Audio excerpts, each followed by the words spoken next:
A Terra está esquentando, literalmente.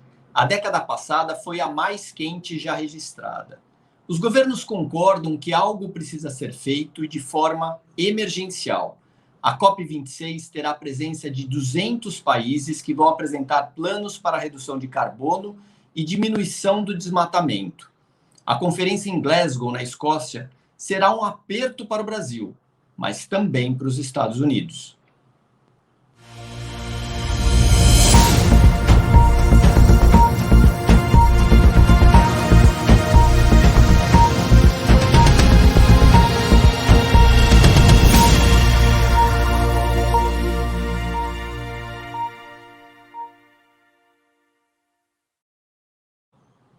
Olá, eu sou José Luchetti. Na bancada deste Acontece em Debate temos a jornalista Cris Delboni, direto de Miami,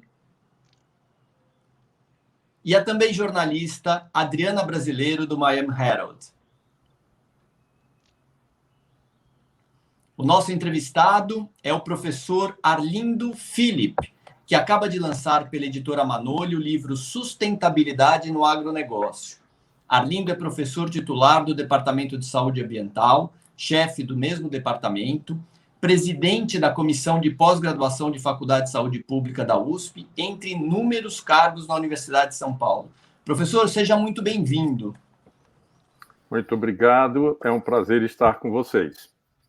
E eu já faço uma primeira pergunta. É possível conciliar o agronegócio e o meio ambiente? E de que forma essa mágica, professor? A grande questão é que o agronegócio e a agricultura fazem parte do meio ambiente. E o meio ambiente, ele propicia uma série de serviços ambientais essenciais à vida no planeta, essenciais, inclusive, à qualidade de vida de cada um de nós. Principalmente se considerarmos o fato de que a sociedade vem cada vez mais se urbanizando. E nessa urbanização, a necessidade desses serviços ecossistêmicos é indispensável, tais como os cuidados com o abastecimento de água, a questão da qualidade do ar, a utilização de cada vez mais da biodiversidade como elemento de grande relevância e de importância para um equilíbrio essencial à vida dos humanos e à vida de todos.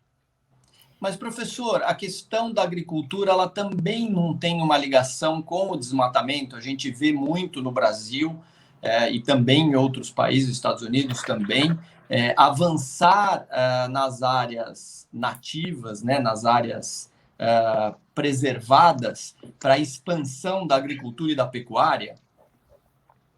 De uma certa forma, verifica-se às vezes que a ausência de conhecimento e, ao mesmo tempo, de uma ação de Estado no sentido de orientar e dar suporte às atividades da agricultura e da pecuária, elas passam pela necessidade de entender que, de fato, para ampliar a produção de alimentos, por exemplo, não há necessidade em si de ampliar as fronteiras agrícolas.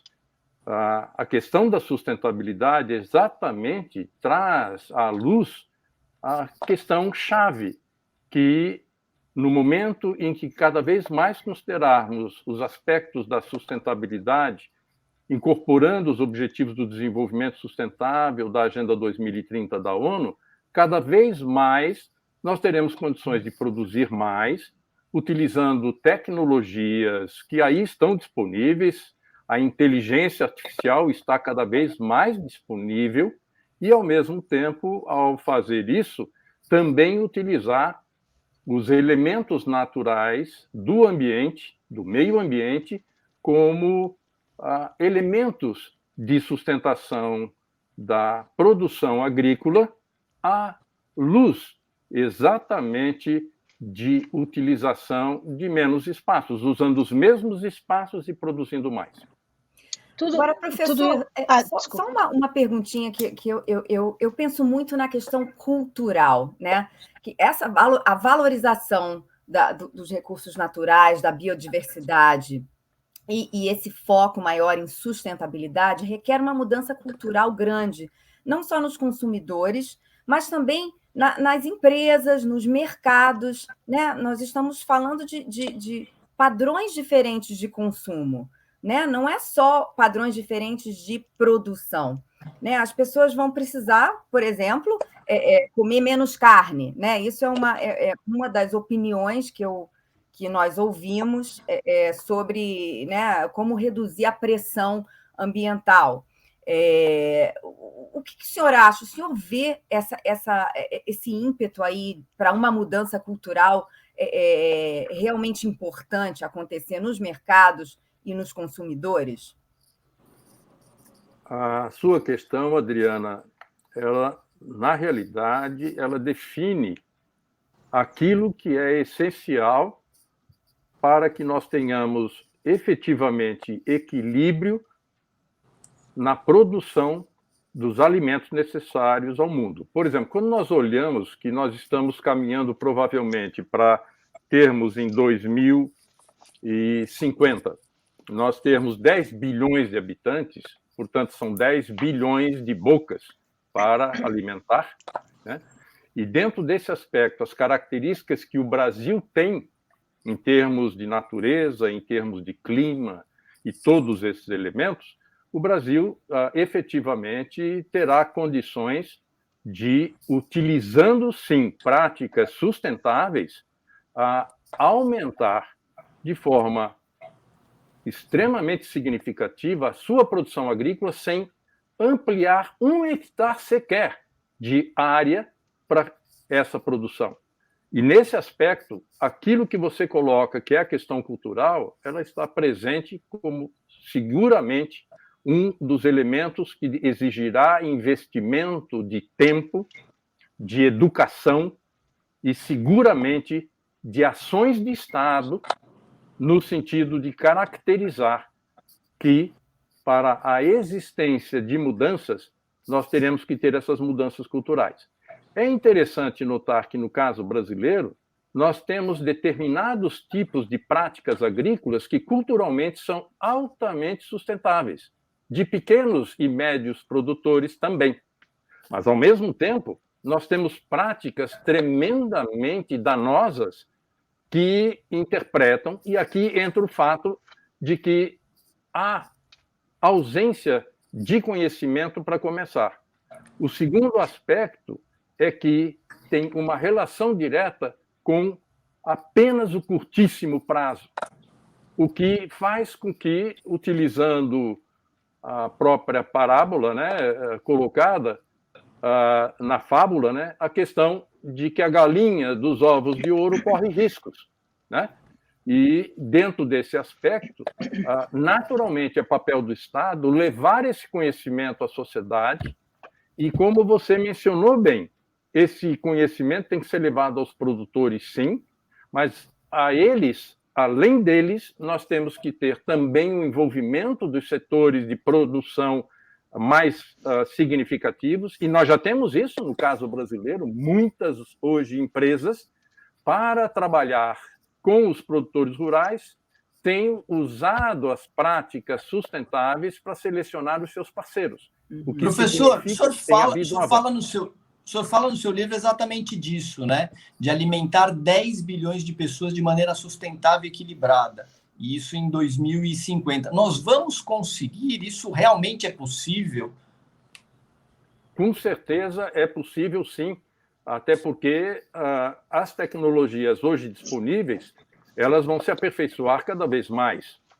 O uso da inteligência, por exemplo, artificial, na produção agrícola já vem sendo feito em muitas empresas, não só no Brasil, como, naturalmente, em países europeus, no Japão, no Canadá, nos Estados Unidos. Mas no caso brasileiro, nós temos a questão de clima, de espaço, de solo, né, e de territórios que isso pode ser efetivamente realizado. O mundo vai ter que dar conta disso. Quer dizer, quando você pergunta... Não, desculpa, professor. Porque tudo isso é muito, muito bom, muito bonito, e parece que eu tenho a sensação de que as pessoas envolvidas com o meio ambiente falam para outras pessoas envolvidas com o meio ambiente, e não necessariamente, quer dizer, eu vejo, desde da reciclagem até a água, tudo, a gente não vê as pessoas, eu não vejo muitas pessoas realmente agindo na preocupação com meio ambiente e sustentabilidade. O que o senhor espera realmente, um impacto direto do seu livro?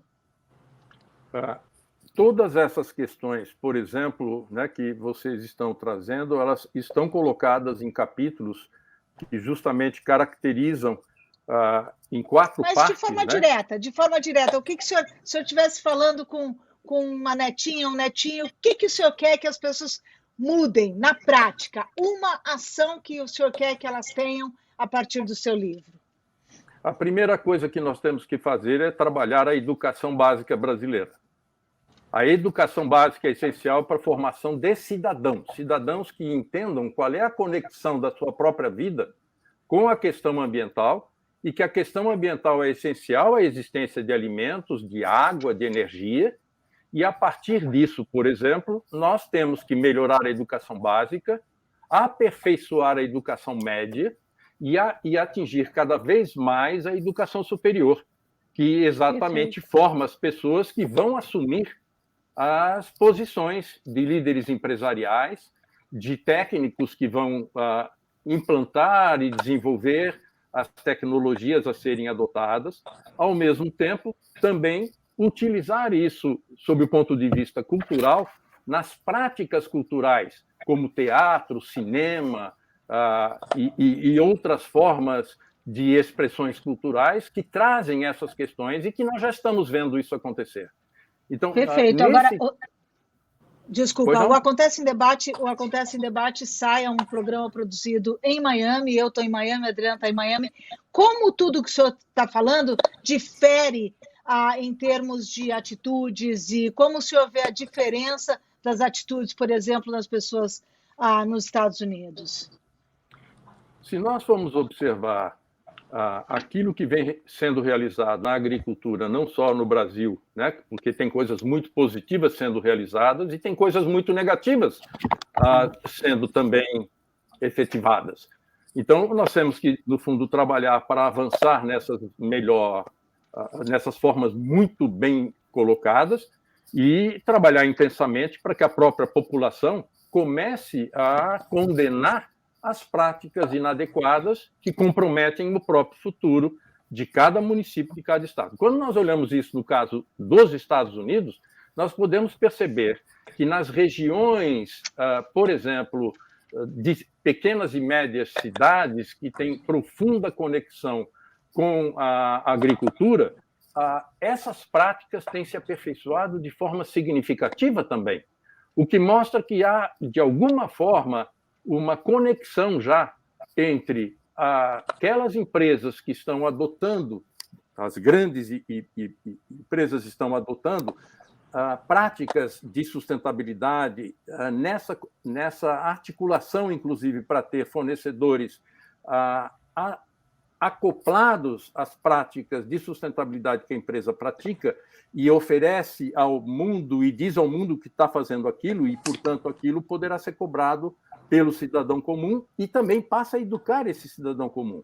E no caso dos pequenos e médios empreendedores, eles também estão vendo que vale a pena fazer isso e, nesse aspecto, inclusive, essa conexão tem uma relação também com as formas com que os Estados Unidos têm colocado enquanto políticas públicas voltadas para essa produção. O senhor acha que o Brasil né, a cada ano nós vemos um caso de uma grande empresa da agropecuária comprando insumos ou gado ou soja de áreas de desmatamento, né? Isso é uma prática comum no Brasil. Eu já há mais de 10 anos eu me lembro de ter trabalhado numa reportagem em que um consórcio, um grupo de jornalistas conseguiu estabelecer a conexão, né, na cadeia produtiva de gado que foi criado em área desmatada com os bifes e a carne que estava sendo vendida no Walmart, né, aqui nos Estados Unidos. Isso ainda acontece no Brasil, né? O que tem que acontecer para que essa cadeia produtiva seja corrigida, né? E leve em conta todos esses princípios de biodiversidade e do respeito às leis e respeito ao meio ambiente? Bem, nós sabemos muito bem que nada se modifica no comportamento humano se não houver a percepção que seja impregnada no cidadão de que ele faz parte de qualquer processo de mudança. Se não houver cobrança do cidadão comum, não haverá mudanças. O que nós podemos perceber no caso em questão? As grandes discussões que têm havido no mundo inteiro e também no Brasil, com relação ao fato de que, ao se consumir qualquer produto, há necessidade de começar a identificar qual é a origem desse produto, isso está ficando cada vez mais, entre aspas, popular. Essa popularidade é que nós precisamos ter para que o cidadão, portanto, não faça isso. É até curioso, porque ontem eu fui ao supermercado buscar algumas coisas e vi um senhor perguntando lá para o gerente onde é que tenha os produtos que ele queria, em especial o que ele estava querendo, que eram ovos orgânicos, e que, a partir desse uso, ele queria que aquilo tivesse disponível mais tempo, e aí várias pessoas se aproximaram dele para falar a mesma coisa. Então, é interessante a gente começar a ver esse tipo de coisa numa discussão normal, né? Uma conversa normal, não é nem discussão, é uma conversa colocando isso e solicitando isso. E isso acaba sendo bem visto, né, no terreno das pessoas, e a opinião pública vai se modificando nesse processo. Mas professor, o senhor que é um especialista nessa cadeia, a gente pode confiar nesses selos orgânicos? Eles, de fato, têm esse caráter de preservação ambiental, de menos impacto na natureza? Eles são confiáveis? Eu diria para você que, como qualquer atividade humana, nós podemos confiar até que não seja mais confiável. Ou seja, a partir do momento que ela exista, o que nós temos que ter é um controle social sobre isso novamente. E esse controle social está associado, mais uma vez, à questão de cidadania. Nós temos tido organizações da sociedade civil que têm se postado nessa direção e obtido financiamento para fazer o acompanhamento das certificações. E, ao fazer isso, cada vez mais nós temos instituições e temos pessoas, e temos cientistas, temos membros das universidades, por exemplo, acompanhando como é que isso vem sendo feito e justamente chamando atenção para eventuais desvios dessas práticas. Então, eu diria que, em toda a certificação, nós podemos considerar que ela é positiva para iniciar, mas ficar atentos para cobrar se elas estão, de fato, cumprindo com aquilo que se propuseram a fazer. Professor, voltando um pouquinho para a educação, o senhor falou aí que a gente precisa educar as próximas gerações, né, no ensino primário, ensino fundamental e depois nas universidades. A minha percepção é que as novas gerações estão mais educadas do que as nossas gerações, tanto que as novas gerações até nos puxam as orelhas em muitas atitudes. Nós teremos tempo, a gente vê previsões aí que em 2100, se a gente continuar nesse ritmo, Miami vai estar debaixo d'água, né? A gente vai ter tempo, as novas gerações vão ter tempo frente ao que nós estamos fazendo em relação ao meio ambiente? Eu colocaria aqui rapidamente uma questão da importância de políticas públicas. Em 2000, nós tivemos a Política Nacional de Educação Ambiental aqui no Brasil. Essa Política Nacional de Educação Ambiental, ela foi efetivamente implementada na área da educação, ligado, portanto, à área da educação e à área de meio ambiente, que tinham que trabalhar em conjunto. a implementação dessa política, que tem agora 20 anos, 21 anos, ela produziu essas transformações, né, Luquete, que você menciona das nossas crianças. Eu mesmo, de vez em quando, recebo puxão de orelha da minha neta, né, para coisas que eu, que sou especialista, de repente, pela cultura antiga, né, lá de trás, faço errado. E fico feliz de ver dela chamar a atenção e, principalmente, mostrar esse comportamento cidadão. Então, eu concordo contigo que, de fato, nós estamos avançando nisso, e isso em todas as partes do mundo, né? Eu estudei no MIT, por exemplo, em 1988, e volto lá sistematicamente em função, né, de acordos de cooperação que nós, da Universidade de São Paulo, temos com eles. E, nesse aspecto, a gente verifica que as coisas tratadas lá atrás, o Brasil agora já está tratando já há algum tempo. E que essas transformações que estão sendo feitas aqui, às vezes, são par e passo com aquelas de lá. A diferença é a escala. A escala de lá se tornou tão ampla que os municípios, por exemplo, fazem a agricultura urbana, né, de forma extremamente respeitosa e com grandes parcelas das praças, dos parques da cidade, com a agricultura urbana. E isso acontece nos Estados Unidos inteiro, acontece na Europa. Vejamos o que acontece em Paris, por exemplo, que são programas do município de Paris que são alimentados, estimulados, fomentados pela prefeitura de Paris, no sentido de ampliar os espaços de agricultura urbana em Paris. E isso tem acontecido de forma bastante significativa. Ou seja, são transformações culturais. E essas transformações culturais, elas vêm fazendo pressões, sim, no Brasil. E vêm fazendo pressões, inclusive, sobre os produtores.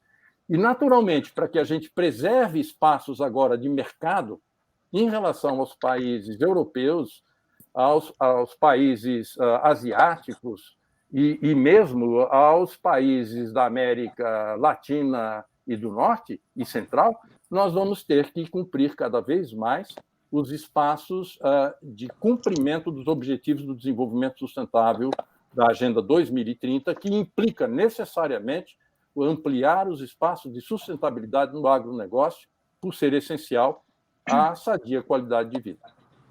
Eu vejo, assim, acho muito interessante, a gente está falando duas coisas, né, aqui, a gente está falando de educação, conscientização e política pública, e eu lembro, eu morei 17 anos em Washington, e eu lembro muito o trauma que era cada vez que tinha o teste de emissão, que você ficava numa fila que rodava quarteirões para poder fazer o teste, o carro podia estar super bem cuidado, sempre dava um problema, então você já ia assim, ai meu Deus, né? E aí ia, levava no mecânico, levava de volta a Miami, eu nunca peguei os testes de emissão em Miami, mas em Washington era uma coisa horrível, eu não lembro se era anual ou a cada 2 anos, mas era um trauma. Então, como é que a gente faz para que a gente tenha boa vontade nas questões de sustentabilidade, né? Porque eu acho que essa que é a questão principal. Política pública existia, você ia, mas com raiva, né? Você não ia com boa vontade, entendendo que aquilo era bom para o universo. Como é que a gente lida com isso? Eu colocaria, por exemplo, de forma retrospectiva rápida, né? Que, por exemplo, o Brasil criou o PROCONV, o Programa de Controle de Veículos Automotores, lá atrás, lá na década de 80, né? E ao criar isso, quando ele foi criado, ele inclusive foi criado por fomento do então governador de São Paulo, Franco Montoro. E essa política do PROCONV foi, né, proposta, inclusive, né, pelo Estado de São Paulo, envolvendo a CETESB, a Secretaria de Meio Ambiente de São Paulo, ao Ministério do Meio Ambiente, ao IBAMA, etc. E quando isso foi proposto, havia resistências a isso, né, inclusive das montadoras. No entanto, acabou sendo implementado. E acabou sendo implementado, e logo em seguida as montadoras se beneficiaram profundamente do PROCONV. Por quê? Porque o PROCONV, como política, colocou a circunstância de que os veículos deveriam contemplar aqueles princípios e aquelas metas que atendiam, inclusive, às demandas postas pelos Estados europeus pelos estados asiáticos, que passaram a importar esses carros que estavam prontos para exportar, porque eles atendiam às circunstâncias internacionais. Aquilo que aconteceu com os veículos automotores, até, Cris, eu diria que nós poderíamos falar exatamente a mesma coisa para a questão do agronegócio, e de que forma ele, inclusive, para preservar os espaços. E não é só preservar, é ampliar, porque o Brasil vai ampliar. À medida que a sustentabilidade, enquanto princípios, enquanto técnicas, nós estamos falando de tecnologias conhecidas, não são coisas... Nós podemos melhorar as tecnologias por meio da ciência que está sendo feita. E, nesse caso, nós temos uma instituição invejável no mundo, que é a Embrapa.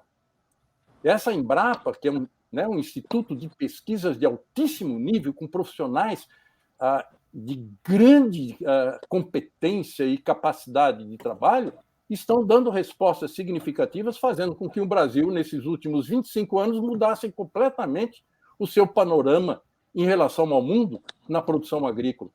Então, professor, a Embrapa está sobrevivendo aos cortes do governo federal nas áreas de ciência e tecnologia? Eu sei que a Embrapa faz parte do Ministério da Agricultura, mas o senhor está dentro dessa área. A Embrapa está passando ao largo desses cortes do governo federal?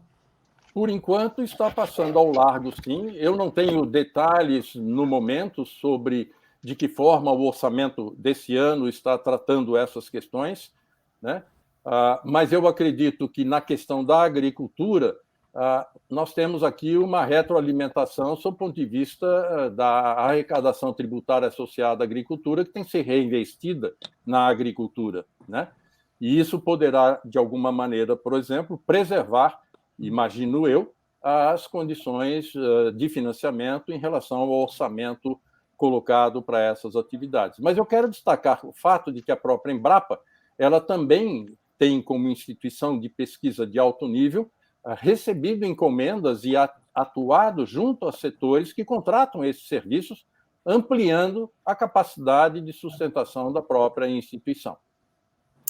Isso é muito importante, né? Que a Embrapa mantenha um nível de independência que tem que ter, né? Como uma instituição científica, né? Para que ela não sofra tanto quando um governo ou outro decide que não vale a pena investir em ciência, né? E não vale a pena investir em sustentabilidade, em preservação. Então, é importante manter essa independência. Mas eu acho que uma coisa que a gente está falando aqui também, que está, de certa forma, sendo o tema dessa nossa entrevista, conectar esses pontos, né, para o consumidor e para a sociedade em geral entender o valor da sustentabilidade para a sua própria vida, né?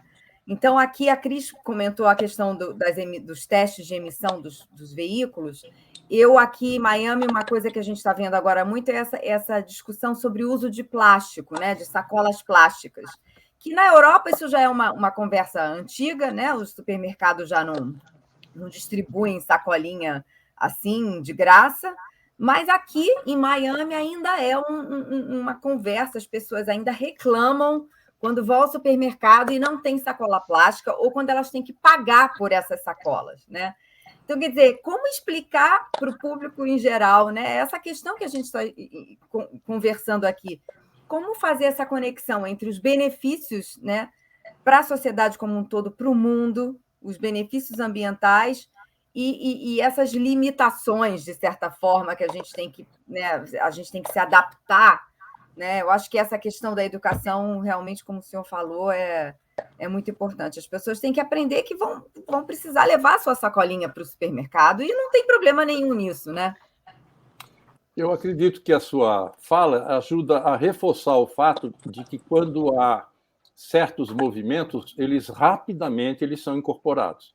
Então, o município de São Paulo, ele estabeleceu uma lei proibindo o uso de sacos plásticos há poucos anos atrás.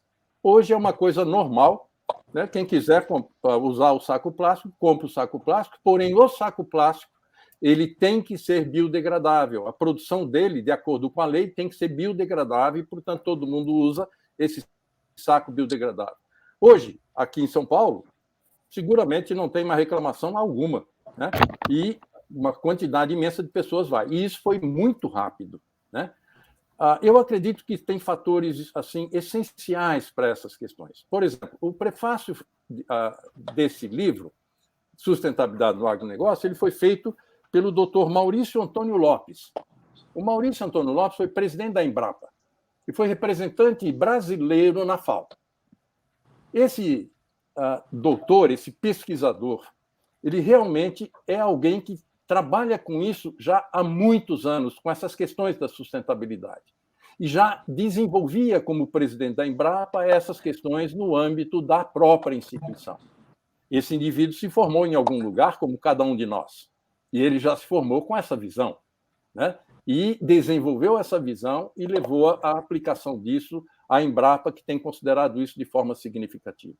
O segundo aspecto que eu lembraria é a questão de como formular políticas públicas, né?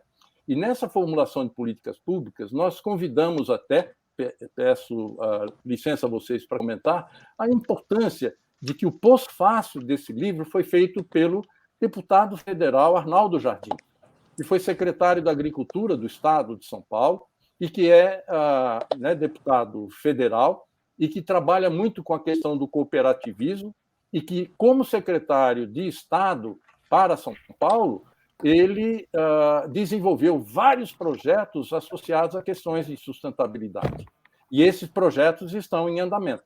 Então, veja o que nós estamos falando. Possibilidades de transformações mais rápidas, outras que às vezes não são tão rápidas, porque precisa ter nessas inter-relações, né, entre as políticas, porque elas existem. Quando nós falamos da questão do agronegócio, nós estamos também falando da gestão de bacias hidrográficas, dos recursos hídricos, do abastecimento de água, do esgotamento sanitário das cidades. Tudo isso tem relação direta com essas questões, da poluição do ar, né? Da redução do consumo de agrotóxicos, por exemplo, né, de produtos quimicamente. Por quê? Porque está aumentando no Brasil a adoção de práticas biológicas substituindo os produtos químicos. E isso já com grande sucesso em muitas das culturas.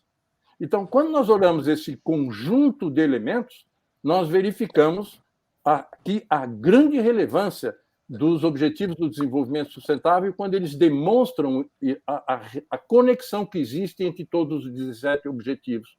E um dos 17 objetivos, que é o 17º, que é de participação e meios de implementação, mostra claramente que isso é transversal a todos os fatores que aí estão colocados. E essa participação social é essencial. O senhor falou várias vezes, a gente falou diversas vezes nesse seu livro, que chega em momento tão propício. O senhor está com ele na mão, o senhor pode mostrar a capa dele para a gente? Eu tenho, que a assessoria de imprensa me mandou. Depois a gente pode inserir, mas se o senhor tiver aí, puder mostrar. Tenho, sim, com certeza. É uma bíblia, né? Um trabalho Caramba!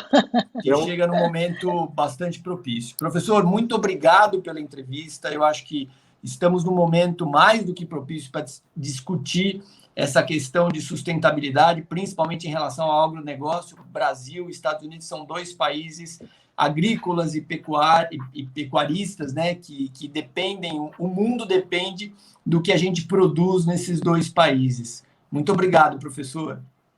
Eu Obrigada, agradeço professor. também e gostaria de pedir só um espaço para rapidamente colocar o meu agradecimento ao meu parceiro de editoria do livro, que é o professor Cleverson Andrioli, um cientista e um profissional de altíssimo nível, e agradecer a todos os autores dos vários capítulos que nós convidamos para estarem conosco nessa obra e que colocaram aí uma doação efetiva do seu conhecimento na produção dessa obra que pode contribuir para o Brasil, para a América Latina, como melhorar e como ampliar os espaços de sustentabilidade do agronegócio em nossos países. Muito obrigado a vocês também, um prazer imenso em ter estado com vocês.